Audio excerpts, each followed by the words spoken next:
heureux de vous accueillir pour cette toute première soirée en fait du cycle, du nouveau cycle des universités populaires. Donc pour ceux qui connaissent, vous savez déjà comment ça fonctionne. Pour ceux qui viennent de nous rejoindre, qui sont tout nouveaux, je précise qu'en fait on file tout au fil de l'année, un thème. Et donc cette année le thème c'est le secret. Et comme tous les ans, en fait, on ouvre la session par une table ronde où tous les quatre, donc Antoine Chantecaille, Vincent Grégoire, Stéphane Bégaud et moi-même, prenons par un bout la notion afin de l'exposer. Le bout par lequel nous prenons la notion n'a pas nécessairement à voir avec l'ensemble des conférences qui auront lieu au fil de l'année. Donc je rappelle que le thème du secret sera abordé de manière très distincte et très variée, comme d'habitude. La prochaine conférence sera menée par une psychologue clinicienne, et donc ce sera la question du secret de famille. Ensuite, au mois de décembre, nous aurons donc un historien, n'est-ce pas, à la barre ? Oui, ici présent, qui traitera de la question, me semble-t-il, de la révolte des esclaves au Brésil, contrairement à ce qui est indiqué dans le programme, donc on le dira plus clairement. Au mois de janvier, on parlera de l'écriture anonyme des femmes au XVIIIe siècle, secrète donc. Ouais, ce sera avec moi, ce sera super. Au mois de février, nous aurons un autre historien, sur le secret des archives. Au mois de mars, nous aurons un médecin de l'Université de Nantes qui viendra nous parler du secret médical. Au mois d'avril, nous aurons un professeur de sciences politiques qui viendra nous parler du secret, je regarde parce que c'est dans les relations internationales, dans la diplomatie, etc. J'en suis là, au mois d'avril. Au mois de mai, nous aurons quoi au mois de mai ? On fera ce qui nous plaît. Secret médical. Espace numérique. Merci. Au mois de mai, nous aurons le retour d'Olivier Herschel sur le secret dans les espaces numériques. Merci. Et enfin, au mois de juin, parce qu'on va jusqu'au mois de juin, donc nous avons une économiste qui viendra nous parler des secrets financiers, pour savoir si effectivement la finance a besoin de secrets. Voilà. Vous avez vu, c'est très très très très très varié. Ce qui signifie en fait que on fait comme on veut, soit on s'inscrit sur le cycle, soit on décide de venir chaque mois, c'est super. Soit on peut aussi éventuellement choisir certaines conférences. Il suffit de s'y inscrire, de manière à ce qu'on puisse un peu prévoir le monde présent. Voilà. Bonjour madame. Alors je précise aussi que c'est le principe des universités populaires, c'est la gratuité. C'est aussi, d'ailleurs, il faut savoir, le bénévolat des personnes qui sont présentes, qui parfois viennent de loin, par contre. Donc c'est gratuit, mais on peut adhérer. Voilà. On peut adhérer, on peut soutenir l'association. Alors je ne m'adresse pas forcément aux lycéens quand je dis ça, quoique, vous pouvez peut-être avoir des parents riches. Mais voilà, donc le principe c'est vraiment la gratuité, c'est la liberté. Et ça se passe plutôt bien, parce que ça fait la 7e année, donc voilà, on a traversé la crise du Covid, et on est là. Et puis à la fin, si vous avez le temps et si vous en avez envie, on offre un petit verre à boire. Voilà. Je précise que l'alcool est interdit aux enfants, d'accord ? Voilà, donc aujourd'hui, table ronde, je vais laisser la parole, donc nous allons aborder successivement, donc on a 10 minutes chacun. C'est à la fois court et long. Et donc nous allons aborder successivement le thème du secret, d'abord sous un angle, celui des lettres, puisque Antoine Chantecaille était jusqu'à il y a 2 ans, jusqu'à un an, excuse-moi Antoine, professeur donc au lycée de la Tassigny, enseignant en lettres. Voilà. Puis on laissera la parole à Vincent Grégoire, qui abordera la question sous un angle distinct. Il me parlera du sang pur, c'est ça, Voilà, donc c'est assez obscur, je lui laisserai justement obscur secret, pur, voilà, tout à fait lui. Et enfin, ensuite, nous donnons la parole à Stéphane Bégaud. Stéphane Bégaud. Ah oui, donc, en fait, Stéphane Bégaud qui est enseignant d'histoire-géographie, mais qui fera de la philosophie, du coup, puisqu'il propose une distinction entre inconnu et secret. Et enfin, je fermerai la table ronde en vous parlant des archives secrètes du ghetto de Varsovie. Donc moi, je suis prof de philosophie, mais je ferai de l'histoire, du coup. Voilà. Alors voilà, le principe, c'est que donc on parle tous les quatre, on essaye d'être intéressant, dynamique et beau. Et puis ensuite, la parole est à vous. D'accord? Normalement, vers 9h30, 10h moins quart, on a fini. Bonsoir à tous. Bon, j'ai choisi de parler du secret dans le thème de la littérature et plus particulièrement du roman. Ce thème du secret m'a tout de suite interpellé par rapport à l'acte de lecture lui-même, le rapport très particulier qui se met en place entre un lecteur, un auteur, par l'intermédiaire du livre. Il y a une forme de relation discrète qui se met en place entre les deux, discrète, voire secrète. Le roman, je vais surtout m'inscrire par rapport au roman, je vais vous dire pourquoi. J'aurais pu parler dans la littérature de la poésie et du théâtre, par exemple, mais le roman a ceci d'intéressant qu'il a des personnages, et qu'on va s'apercevoir très rapidement à travers la littérature que le secret ne peut exister que dans une relation duelle entre celui qui détient le secret et celui qui va soupçonner la présence d'un secret. Le secret n'est pas forcément révélé. Le secret, il peut suffire de savoir qu'il existe pour titiller l'imagination et la curiosité de celui qui l'apprend. Alors dans le roman, le secret touche à deux choses qui sont consécutives de son existence même. La première chose, c'est le motif. Le secret est au cœur de nombreux récits. Alors on peut aller dans l'Antiquité, on peut même remonter à la Bible, toutes les religions abrahamiques. Abraham qui n'a pas dû révéler le secret de ce qu'il a appris, et qui a dû garder le secret, et qui a dû résister à toutes les pressions qui ont été exercées sur lui. On peut dire que c'est presque le modèle, la matrice du thème du secret dans le récit. Alors je vais aller un peu moins loin, je vais aller vers Oedipe III de Sophocle. Vous connaissez en gros l'histoire, le roi de Thèbes qui apprend la peste s'abat sur la ville et qui apprend que cette peste est une malédiction portée par les dieux parce que quelqu'un dans la ville est coupable du meurtre du roi. Oedipe va pousser son enquête et finalement le secret va être révélé à la fin de la tragédie. Le lecteur le saura avant lui parce que tout l'intérêt est là. L'assassin du roi, c'est lui-même. C'est-à-dire que le secret qu'il va essayer de percer, comme dans un roman policier, le concerne lui en premier chef. Un autre exemple, au Moyen-Âge par exemple, les romans de la table ronde, c'est la quête du Graal, l'existence du secret biblique, la religion en général, secret, mystère se mêlent. Et puis au XVIIIe siècle, on a tous les romans libertins où ce qui plaît au lecteur, c'est justement ce que l'on ne doit pas montrer.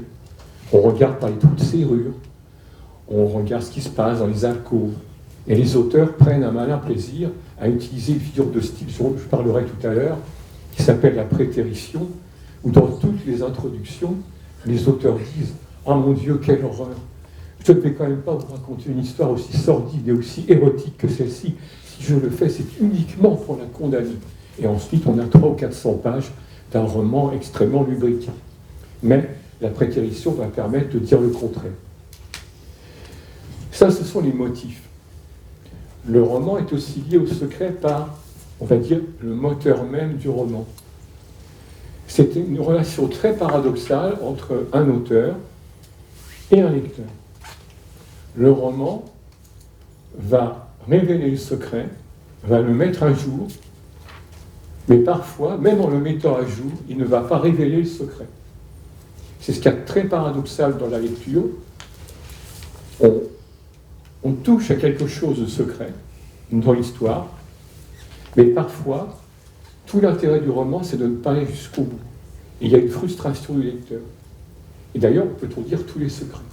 Alors aujourd'hui, le secret fait partie finalement du marketing de la littérature. Chacun y va de sa vie privée, de l'histoire bien croustillante, de la relation qu'on a eue, des révélations qu'on a divulguées. Mais ce qui fait l'intérêt de la littérature, c'est le langage, on en parlera tout à l'heure. Je vais revenir à l'origine du mot secret, très rapidement, parce que ça va nous guider. Au départ, secret, il apparaît dans le vocabulaire français en 1138. Non pas qu'il y avait un calendrier, mais la première fois on retrouve ce mot, c'est dans un texte daté. Et ce mot vient du latin secretum, qui désigne un lieu écarté, mais un peu plus tard, une pensée qui ne doit pas être révélée. Donc c'est à la fois un lieu caché et une pensée qui ne peut pas être révélée. Alors, on voit bien, on est au XIIe siècle en France, ça renvoie au mystère de la religion. Le secret de la religion, le secret de la foi. Donc le mystère. Ces deux mots-là sont liés dans les textes à cette époque. Et puis, par extension, quelqu'un de secret, c'est quelqu'un de solitaire, quelqu'un d'isolé, quelqu'un de reculé, de caché, mais quelqu'un de rare. C'est-à-dire qu'on accorde un prix au secret. Un peu plus tard, le mot secret est un ensemble de connaissances réservées à des initiés. On a un certain nombre de groupes qui se mettent en place autour de connaissances, de cultes, et on a des initiés qui détiennent un secret et qui vont le révéler à quelques-uns uniquement. Ces secrets, ces connaissances demandent des échanges. Et il faut avoir des avis. Et on va demander un avis, par exemple un politique va demander un avis à quelqu'un qui est chargé d'évoluer dans la connaissance du secret. C'est une des origines du mot secrétaire. On va débattre avec le secrétaire pour voir si ce secret, on peut le faire évoluer avec la connaissance de quelqu'un d'autre. Donc vous voyez, secrétaire ne vient pas que de cela, mais c'est une des parties de l'origine du mot. Et puis à partir du XVIe siècle, c'est la grande époque de la Renaissance, où on va passer vers l'individu, une personne. Le secret va aller vers le psychologique, c'est-à-dire les secrets des sentiments, l'amour, tous ces secrets intimes qui vont irriguer la littérature. En particulier à cette époque-là, la poésie, je pense à la Pléiade, à Ronsard, à tous ces auteurs qui vont exprimer par un lyrisme leurs sentiments secrets. Je vais maintenant vous lire quelques extraits de Marcel Proust, très court, parce que c'est très long, Marcel Proust, concernant la lecture. Parce que Proust, avant d'être un auteur impressionnant, était surtout au départ un lecteur impressionnant. Il a été bercé dans son enfance par la lecture. Et c'est un des auteurs qui décrit le mieux la relation particulière de l'enfance et de la lecture. La lecture comme un lieu d'initiation de la vie pour l'enfant. Alors, je vais dire quelques petits extraits, parce que j'ai du mal à lire, en fait. Qui ne se souvient, comme moi, de ces lectures faites au temps des vacances? Est-ce que tu peux lire, Daniel? Oui. Qui ne se souvient comme moi de ces lectures faites au temps des vacances, qu'on allait cacher successivement dans toutes celles des heures du jour qui étaient assez paisibles et assez inviolables pour pouvoir leur donner asile. D'accord. On a un deuxième texte. Et quelquefois, à la maison, dans mon lit, longtemps après le dîner, les dernières heures de la soirée abritaient aussi ma lecture. Mais cela seulement les jours où j'étais arrivé au dernier chapitre d'un livre, où il n'y avait plus beaucoup à lire pour arriver à la fin. Alors, risquant d'être puni si j'étais découvert et l'insomnie qui, le livre fini se prolongerait peut-être toute la nuit dès que mes parents étaient couchés, je rallumais ma bougie. Alors là, on voit, si vous voulez, le lien entre le secret et le lieu caché. La lecture est un moment de rupture avec le réel, on se met dans un lieu particulier. Alors, dans ma génération, ces pages de Proust renvoient à des souvenirs très précis, des moments de lecture. Il était fréquent, par exemple, l'avançant la lampe de poche, beaucoup de jeunes gens de ma génération, le soir, se mettaient sous les draps avec une lampe de poche pour pouvoir continuer à lire les livres, malgré l'interdiction des parents. Pourquoi on lisait des livres? Parce que c'était quasiment le seul moyen d'évasion. C'était le moyen d'aller vers un ailleurs et puis de se construire.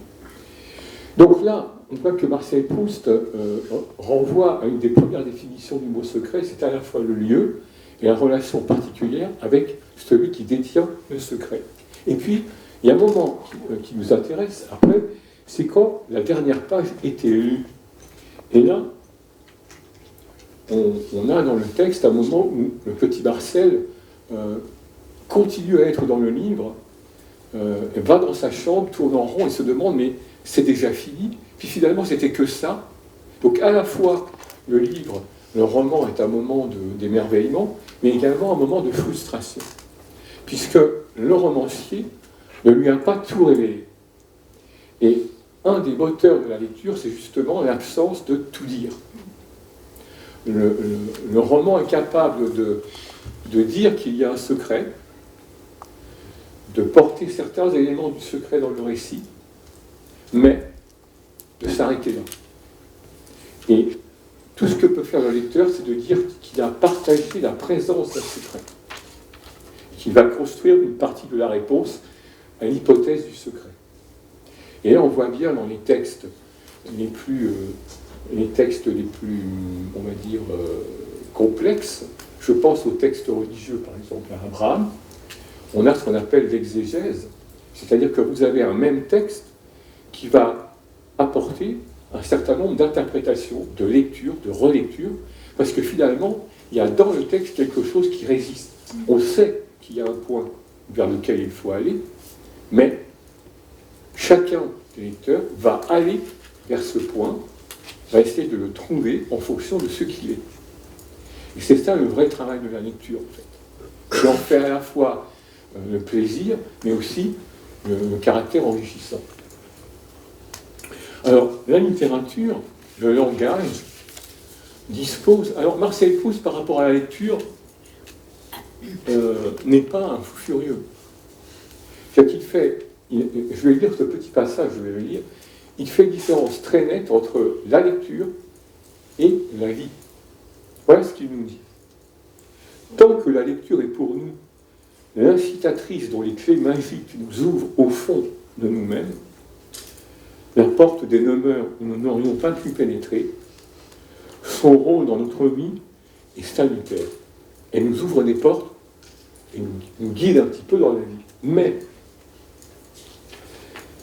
il est dangereux, au contraire, quand elle devient à se substituer à la vie. Quand le livre devient le lieu où l'on espère tout trouver. Il reprend la métaphore du miel de Rabelais en disant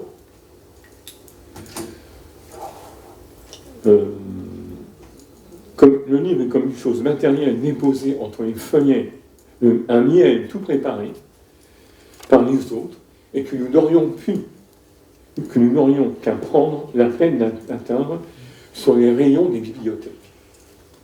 C'est-à-dire que, pour certains, toute la vie est dans les pages des livres. Et on se nourrirait de ces livres, croyant se nourrir de la vie. Proust nous dit non. Le rôle de la littérature, c'est de nous aider à prendre dans la vie son nectar, mais nous-mêmes.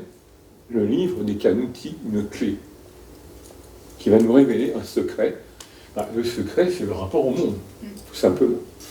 Donc vous voyez, l'image qu'on a de Marcel Proust, souvent enfermé dans sa chambre, coupé du monde, est fausse.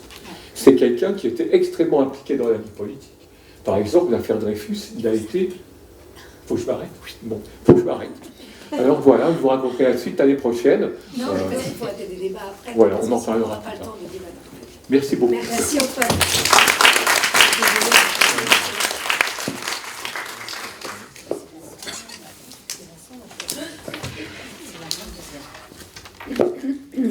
Au suivant.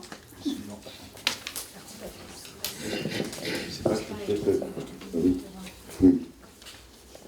Voilà, alors Nadia Taïbi vous a annoncé un propos sur la pureté du sang, un peu étrange par rapport au secret, donc je vais y arriver assez vite, mais en préliminaire, j'indique l'arrière-plan de ce dont je vais parler, c'est au fond la question du rapport entre l'intimité de la conscience, ce qui se passe secrètement dans la conscience, et ses manifestations extérieures.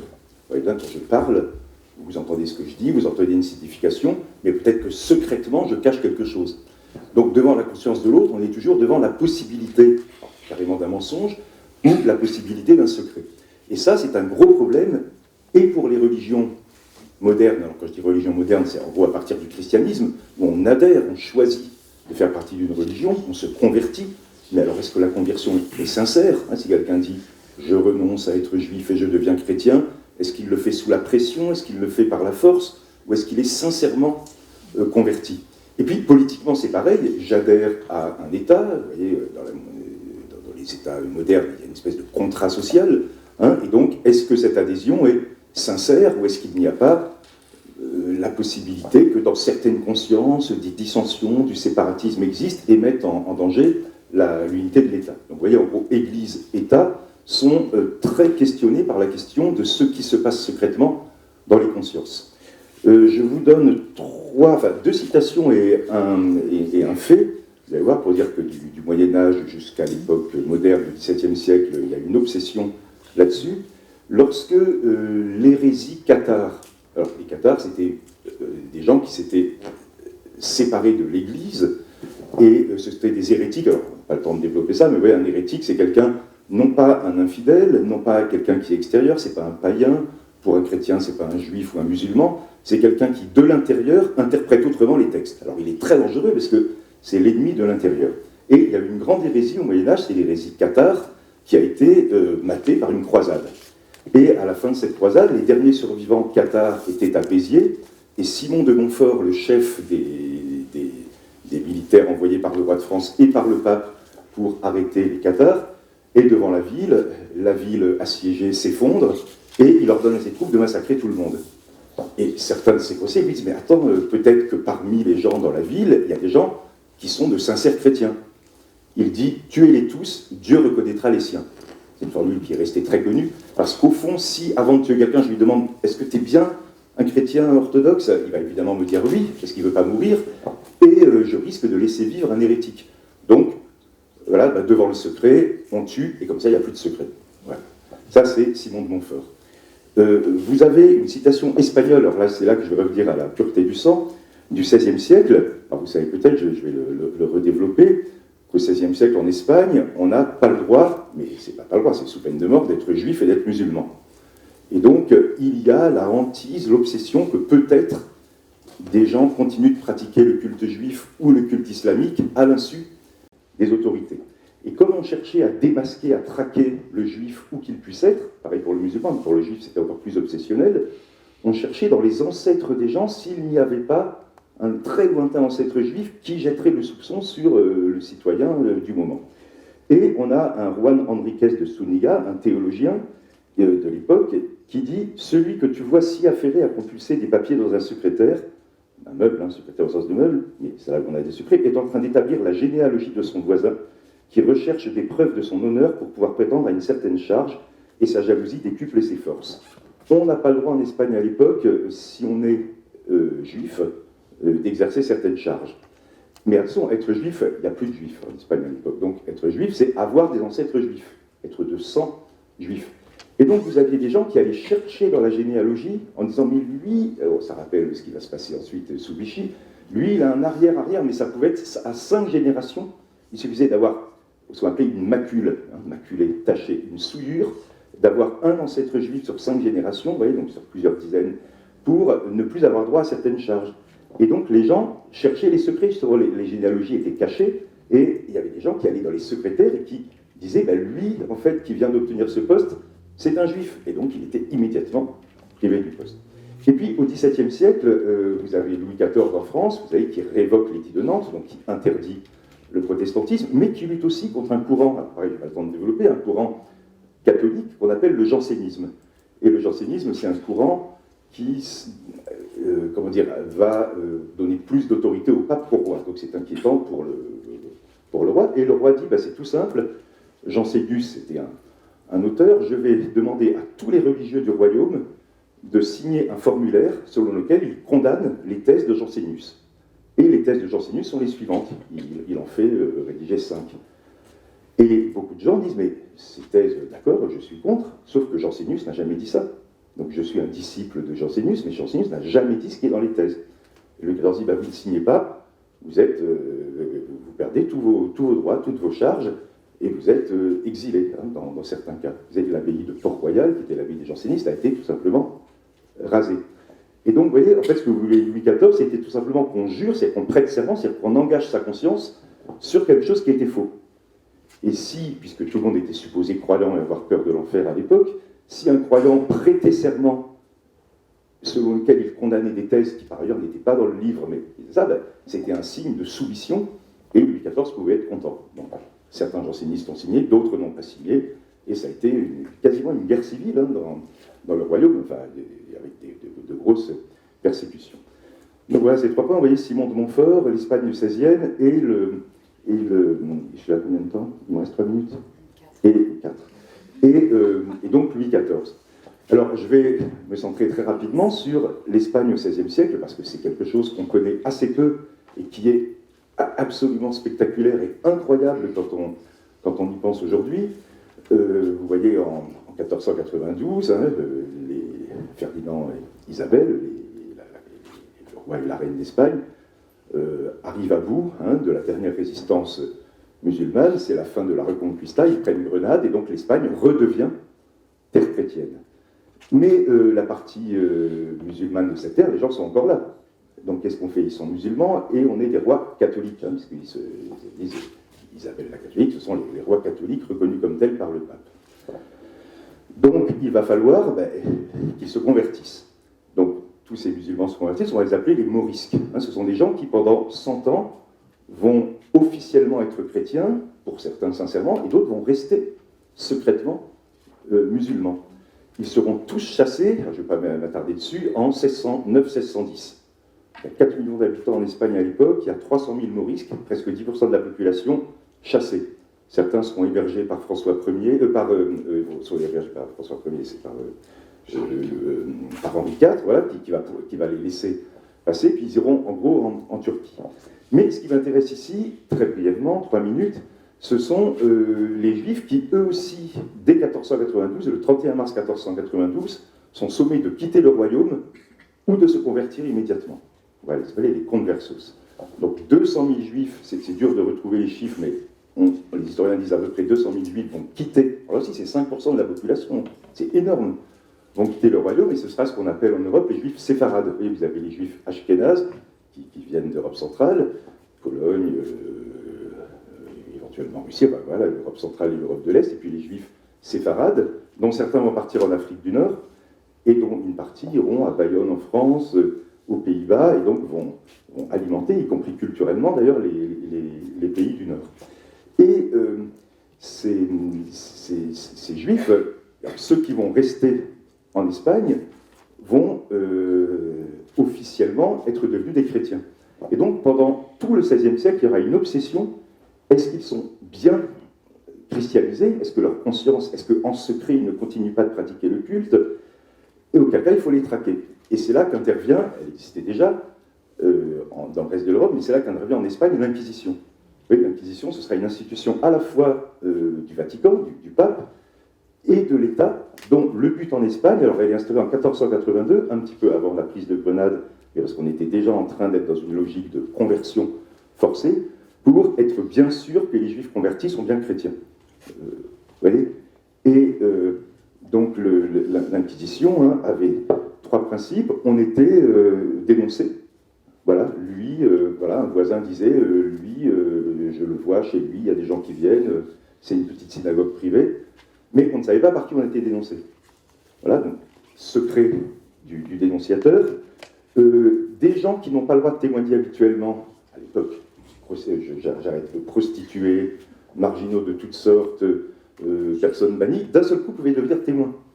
Donc une prostituée pouvait très bien dire « oui, lui, je l'ai vu », et donc là, son témoignage qui habituellement était invalide pouvait suffire. Et puis, il y avait l'emploi de la question. La question, c'est la torture. Vous voyez, donc enquête, question, tout ça c'est gentil, hein, on fait des enquêtes, on pose des questions, mais en fait, on extirpe le secret de la conscience en jouant sur le corps. Et évidemment, comme si vous torturez quelqu'un et qu'il avoue qu'il a des pratiques juives, peut-être qu'il avoue sous la torture, on ne peut pas être tout à fait sûr. Et bien donc, qu'est-ce qu'on va faire? Qu'est-ce que la mentalité, l'idéologie espagnole va faire? Elle va dire finalement, on est juif par le sang. C'est impossible de savoir si quelqu'un dans sa conscience est juif, donc on est juif par le sang, et là c'est très facile, il suffit d'avoir des ancêtres juifs pour être juif. Donc le paradoxe, on chasse les juifs pour qu'il n'y ait plus de juifs, et bien ils reviennent, ils sont toujours là, et vous voyez comment l'antisémitisme, y compris du XXe siècle, qui n'a plus de fondement religieux mais qui a la même logique, hein, c'est l'idée de dire que le juif est partout. Vous voyez, et qu'il suffit d'avoir une goutte de sang juif pour être souillé, pour être maculé. Et ce sera en Espagne, et je termine, j'ai dépassé, ce sera ce sera en gros la revanche du petit peuple espagnol qui va dire finalement, ces juifs qui avaient bien réussi socialement pour certains, dans la noblesse, dans la grande bourgeoisie, il y a plein de juifs. Il suffit d'aller voir les généalogies. Nous, les paysans, on n'est pas contaminés puisqu'on ne s'est jamais mélangé avec les juifs, et il va y avoir le supposé vrai peuple, vous voyez, qui n'a pas de secret, qui est bien espagnol, alors que les élites, les riches, les nobles ont tous quelque chose à cacher. Et on va être dans une logique de dénonciation permanente. Et donc, je termine là-dessus, il suffit que la rumeur dise de quelqu'un qu'il est juif pour qu'il soit juif. Et c'est écrit dans les textes, hein, c'est pas des spéculations d'historiens. Donc vous voulez détruire quelqu'un, vous dites à l'Inquisition qu'il est juif, et puis il va avouer sur la torture, et puis il y a sa généalogie, donc on truqué des généalogies. Vous voyez, d'où l'idée de secrétaire de tout à l'heure. Je m'arrête, j'étais déjà beaucoup trop long. Non, mais... Non, mais c'est vrai. Si. J'ai parlé combien de temps? Voilà.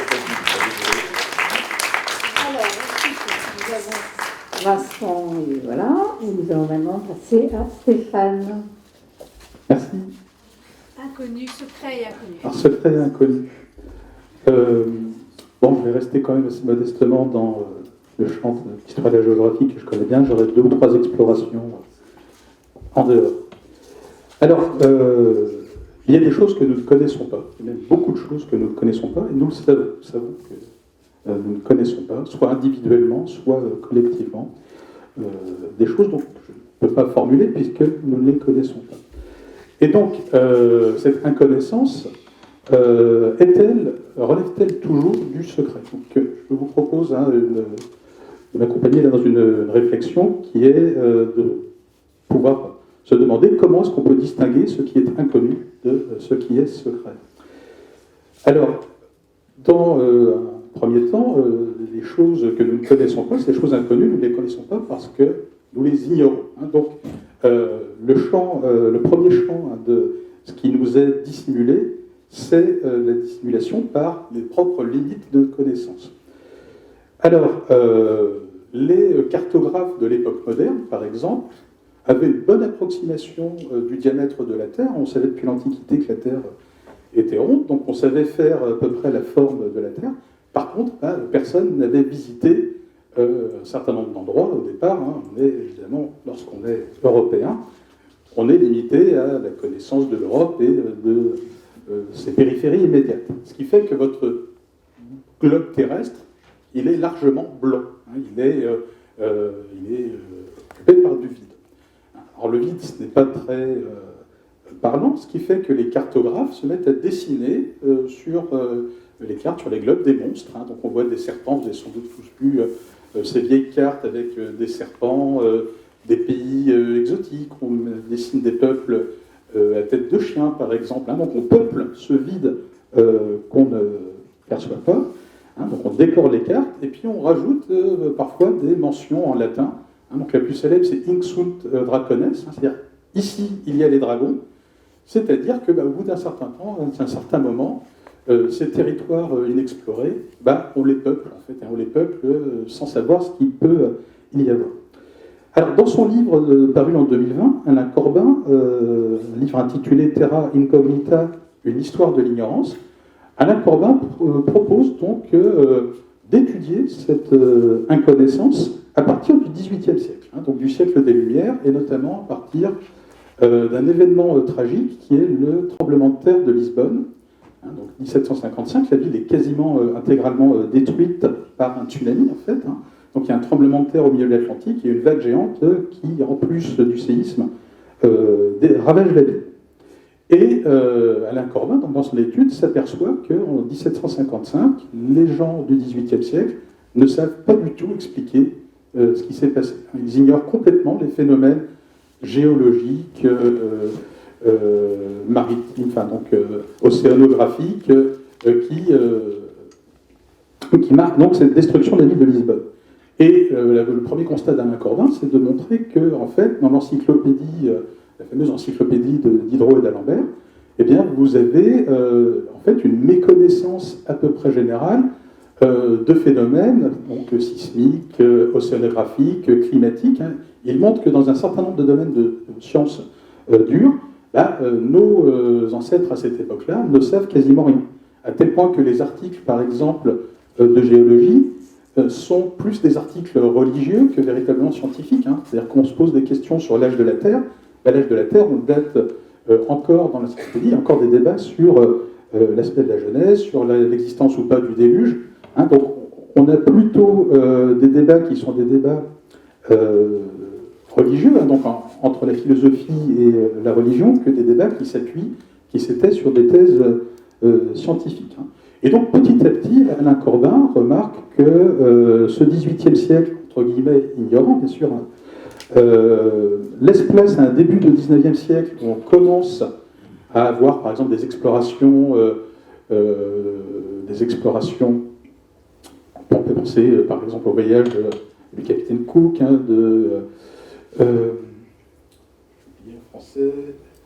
la Pérouse. Hein. Donc on commence à avoir des explorations qui dévoilent les continents, qui dévoilent les océans, et puis véritablement c'est à partir des années 1860 qu'il y a une accélération du début de la connaissance, hein, et donc où on commence quand même à combler ces vides. Alors il y a quand même des résistances à la connaissance. Alors ces résistances elles peuvent être techniques. Hein, je citerai par exemple l'exploration spatiale. 19e siècle, on regarde Mars, et puis on dit, tiens, il y a des lignes. Donc ces lignes, c'est des canaux. Et ces canaux indiquent donc qu'il y a une civilisation martienne. Hein, et on arrive par exemple à l'écriture de la guerre du monde par G. Wells, en partant un petit peu de ça.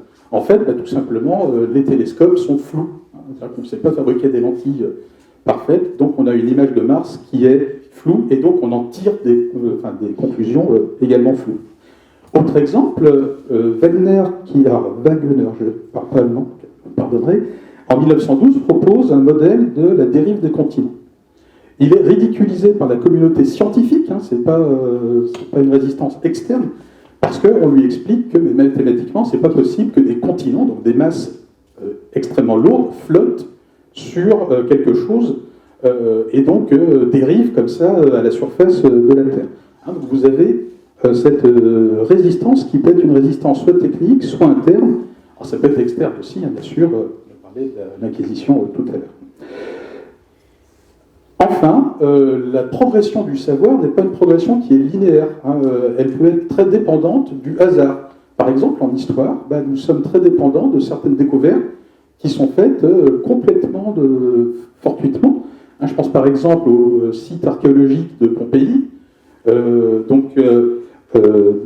On commence à voir au XVIe siècle, fin XVIe siècle, des traces de ce qui est enfoui. C'est quelque chose qui a été complètement oublié. Hein. La ville a été oubliée depuis l'éruption du Vésuve.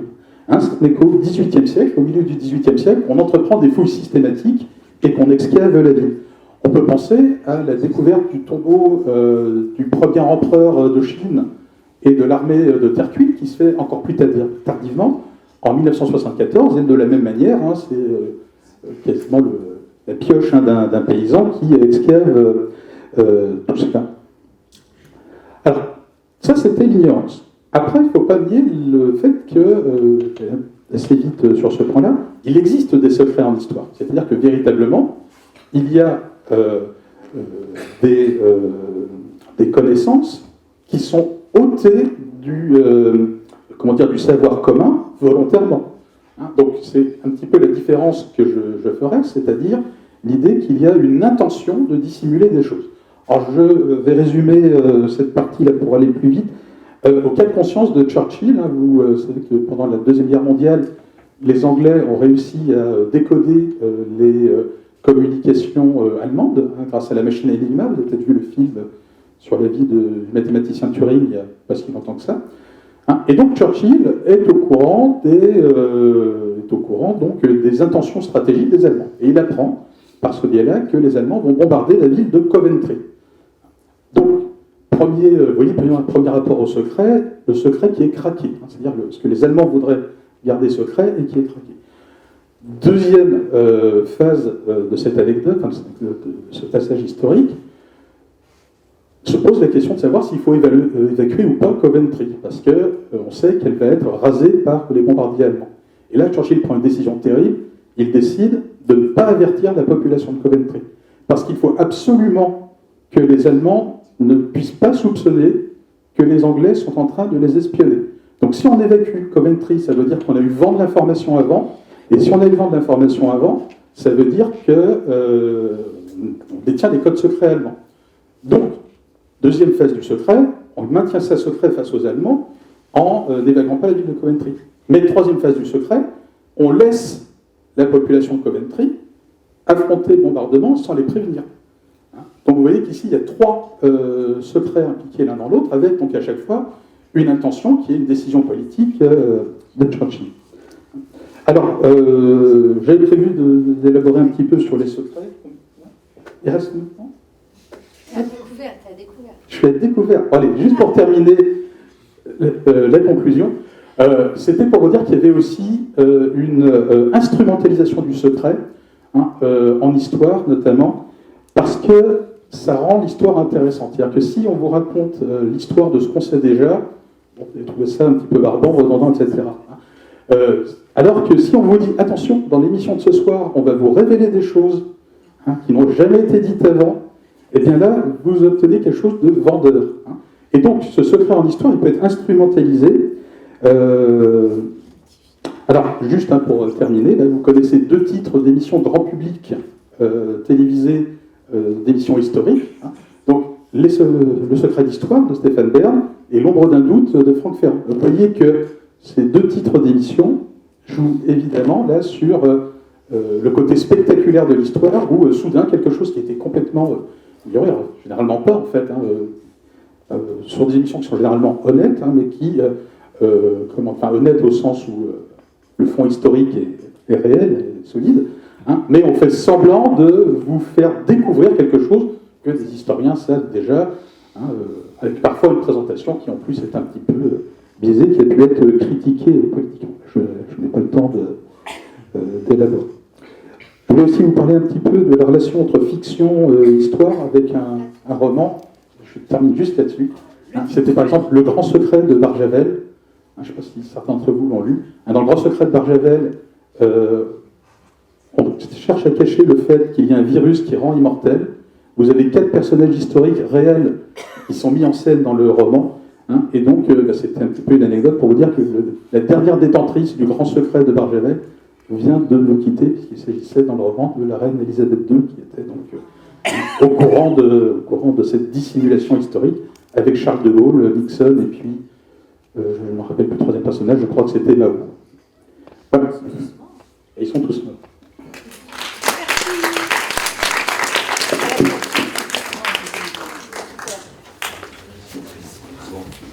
Super la chute, Ils sont tous morts. Bien, merci beaucoup Stéphane. Donc ils sont tous morts.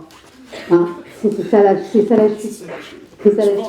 Mais écoute, alors je ne veux pas plaisanter parce que ce dont je vais parler n'est franchement voilà. Bref, je ne sais pas comment faire. Mais en fait, il est question de résistance à la mort justement, puisque en fait là je vais parler 10 minutes exceptionnellement. Je vais tenir le temps, les gars. Donc donc il est question là des archives secrètes du ghetto de Varsovie.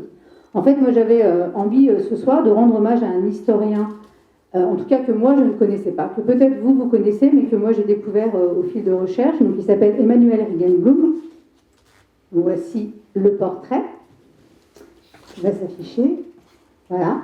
Donc Emanuel Regenblum, en fait, il fait partie. Alors, c'est un historien assez méconnu finalement, sauf pour les spécialistes de l'histoire juive et de l'histoire de la Shoah. Et en fait, il a pour singularité, donc il est né En 1900, il est mort en 1944 à Auschwitz. Et en fait, Emanuel Heidenboom, en fait, est au centre d'un collectif d'historiens juifs qui s'appelle Oleg Shabbat, qui signifie la joie du Shabbat. Bon, bref. Et en fait, alors c'est parce qu'ils se réunissaient le samedi, en fait.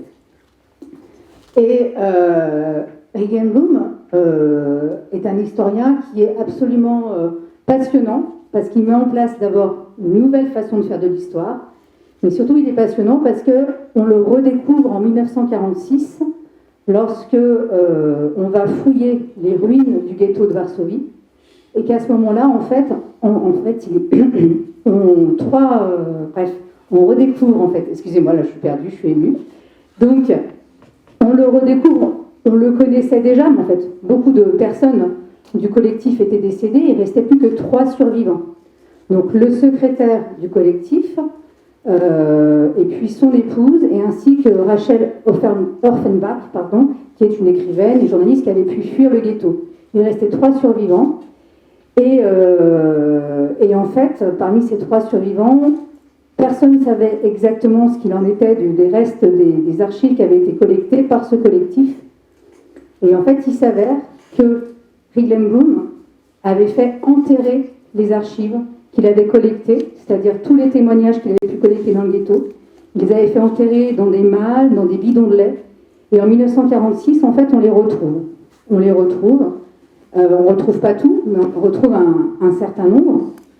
Et c'est tout à fait émouvant parce que, en fait, Emanuel Heidenboom, il a une forme de tempérament comme ça, où en fait, c'est foutu. On est dans le ghetto de Varsovie, c'est de plus en plus difficile. Tout le monde sait que c'est fini, en fait. Tout le monde sait que la fin est proche. Tout le monde sait que l'espérance de vie est absolue, enfin, que ce sera un miracle même de survivre. Et cependant, en fait, il a ce truc de résister. Il se dit, en fait, il convoque un de ses amis, Israël Eisenstein, et il lui dit, voilà, on va planquer tout ce qu'on sait. On va récolter un maximum d'informations dans le ghetto et on va tout planquer. Et il se dit que comme ça, il va sauver quelque chose.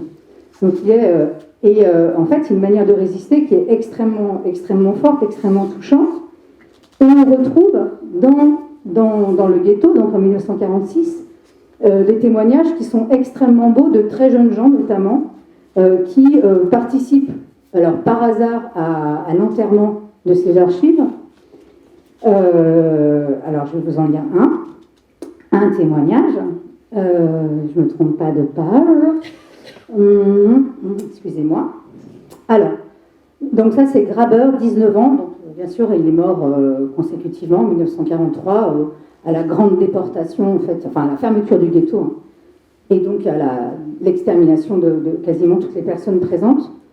Ce que nous avons été incapables de crier et de hurler à l'adresse du monde, nous l'avons enfoui dans la terre. Je voudrais tant voir le moment où le grand trésor sera exhumé et clamera la vérité au monde. Que le monde puisse tout savoir, que ceux qui ne l'ont pas vécu puissent s'en réjouir et que nous puissions nous sentir tels d'anciens combattants à la poitrine couverts de médailles. Nous serions les pères, les professeurs et les éducateurs du futur. Mais non, certainement ne vivrons-nous pas jusque-là. Je vais donc écrire mon testament, 18 ans. Puisse le trésor tomber entre de bonnes mains. Puisse-t-il perdurer jusqu'en des temps meilleurs, puisse-t-il alarmer et alerter le monde sur ce qui s'est passé au XXe siècle. Nous pouvons maintenant mourir en paix. Nous avons accompli notre mission, puisse l'histoire en témoigner pour nous. Je trouve ça extrêmement émouvant, et émouvant qu'on ait pu le retrouver, parce que quand même, il y avait aussi des contraintes matérielles, hein. C'était dans des bidons de lait, donc il y a des bidons qui avaient pris l'eau, etc. Et finalement, on a retrouvé pas mal de documents. Et alors, ce qui est intéressant aussi, c'est que, vous me dites, hein, ce qui est intéressant aussi, c'est que, donc, en 1946, on découvre des archives, mais en fait, ce travail d'enfouissement des archives fait évidemment écho au travail d'historien d'Emmanuel Heidenboom, qui lui-même, déjà, évidemment, hein, avant d'arriver au ghetto, subit avec sa communauté toute une série de persécutions et veut absolument redéfinir l'histoire juive d'Europe centrale à partir des témoignages des gens, en fait. on va dire que Emmanuel Rijneboom et le collectif Oleg Shabbat, créé donc avant le ghetto, je ne sais pas si j'ai été très claire, en fait, leur ambition, si vous voulez, c'est de faire en sorte qu'il existe une histoire juive à partir de la vie des juifs. C'est-à-dire pas simplement ramener à la question religieuse et pas simplement folklorisée comme l'histoire, notamment racontée par les Polonais et les Allemands, tendait à la faire apparaître. Donc une histoire juive écrite par les juifs, laïque aussi, et qui rend compte de la réalité. Par ailleurs, une histoire écrite en yiddish et non pas en hébreu, parce qu'il y avait des tensions dans la communauté, en fait. Le yiddish étant singulièrement la langue dite authentique du peuple juif. Voilà, donc il y avait, alors je ne vais pas tout vous raconter parce que là c'est extrêmement compliqué, il y avait à ce moment-là une communauté juive extrêmement vive, extrêmement plurielle, extrêmement dynamique, et voilà, avec des gens qui étaient plutôt socialistes, plutôt sionistes, plutôt bolcheviques, tout ça autour de la Pologne et puis la Galicie. Voilà. Et donc Rijneboom, si en fait, mon idée est la suivante, s'il a l'idée de résister en enterrant avec ses quelques compatriotes les archives, c'est parce qu'il avait déjà eu l'idée que l'histoire pouvait lui permettre de résister. Que, en fait, il y avait des choses secrètes, des choses non dites dans les familles, dans les communautés, dans les cours de Pologne, et qu'il fallait les rendre visibles. Vous voyez ce que je veux dire? Et que du coup, il a eu le bon réflexe dans le ghetto, finalement, pour qu'on puisse ne serait-ce qu'en parler ce soir, quand même. Et par ailleurs, en fait, il donne naissance à ce qu'on va appeler aujourd'hui l'histoire populaire. Vous savez, alors, je ne sais pas si vous connaissez l'histoire populaire des États-Unis. C'est un livre fameux, écrit par Edward Zinn en 1980, par exemple, Annie Ernaux, prix Nobel de littérature, nous pouvons le dire, est issue de cette tradition. C'est-à-dire, on va faire parler, et on fait comme ça quand on fait parler, on va faire parler les gens, on va venir au peuple, on va venir aux individus, on va tenter de questionner le vécu. Et ça, il le tient jusqu'au bout, Rijneboom, c'est-à-dire que, par exemple, dans le ghetto, il insiste sur le fait que les jours qui passent transforment les gens, en fait. Et alors lui, c'est terrible, parce que nous, on connaît la fin de l'histoire, évidemment, mais lui, il trouve que quand même, c'était bien, ou alors, ça va mieux. Chaque jour écrit est un jour authentique, je ne sais pas si vous comprenez. Et chaque existence singulière est une existence authentique, dont il faut pouvoir rendre compte, et que la grande histoire a tendance à maintenir au secret. Mais comme quand on jette au secret, vous savez, le mauvais usage du secret. Je vais bientôt en finir, je crois, il faut sans doute. Donc, ce qui est intéressant, c'est donc qu'il y a à la fois une continuité et une discontinuité, puisque le ghetto, évidemment, c'est la fin de cette histoire populaire, et puis en même temps, c'est le début, puisque, évidemment, il les a planqués, les archives. Donc, du coup, on peut en reparler. Notamment, il y a le travail absolument incroyable de Samuel Kassoff, qui reprend, en fait, toute cette histoire, c'est absolument passionnant. Et voilà. Et cette question, en fait, des archives secrètes du ghetto de Varsovie, elle pose la question du secret de manière beaucoup plus fondamentale. Elle montre que le secret, c'est à la fois une mise à l'abri. C'est une mise à l'abri, c'est une protection, en fait. On protège quelque chose en le mettant au secret, en le gardant secret, en vue d'une révélation. Et moi, ce qui me sidère, c'est l'optimisme de ces historiens. C'est-à-dire qu'ils se sont quand même dit, pour mettre ça, qu'il y avait une humanité derrière. C'est-à-dire, vous imaginez ce qu'ils vivaient et se dire que derrière, quand même, on continue à écrire, on continue à penser qu'on va être lu, on continue à imaginer que, justement, le secret pourra être révélé. Je trouve ça absolument fabuleux, moi. Ça me fabule. Mais en même temps, c'est dur. C'est pas si facile, en fait. Et, excusez-moi. Donc, notamment, en témoigne Rachel Orenbach. Elle dit « Le désir d'écrire est aussi fort que la répugnance envers les mots. Nous haïssons les mots parce qu'ils ont trop souvent servi à masquer la vacuité ou la mesquinerie. Nous les méprisons car ils pâlissent en comparaison de l'émotion qui nous tourmente. Et pourtant, le mot était jadis synonyme de dignité humaine et était le bien le plus précieux de l'homme, un instrument de communication entre les gens. » En fait, c'est basiquement ça. En fait. Voilà, c'est que ça. Je finis. Donc la conclusion, c'est que le secret Enfin, moi, ce que j'ai trouvé intéressant à transmettre aujourd'hui, c'est que ces archives secrètes du ghetto de Varsovie, c'était vraiment, à mon sens, une résistance fondamentale à l'idée même de génocide, puisque le génocide, c'est pas simplement tuer des gens, c'est les effacer. C'est la tentation d'effacer un peuple, de faire en sorte qu'il n'ait jamais existé, finalement. Donc là, il ne pouvait pas faire mieux, Willem Gaume. Et donc, en guise de conclusion, je voudrais mettre le poème que Kassoff met en ouverture. Donc, c'est un poème d'un poète juif qu'il écrit depuis le ghetto de Wilmo en 1943. Voilà, donc grain de blé. Peut-être ces mots aussi vont-ils durer, et leur venue surgir à la lumière et fleurir inopinément. Et tel l'antique grain, changé en épi, peut-être ces mots vont-ils nourrir, peut-être ces mots vont-ils appartenir au peuple en son incessant chemin. Pardon.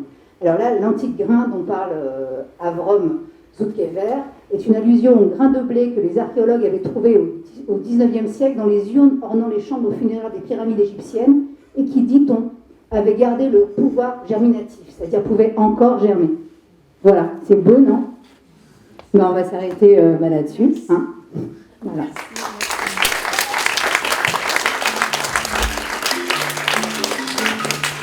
Ça,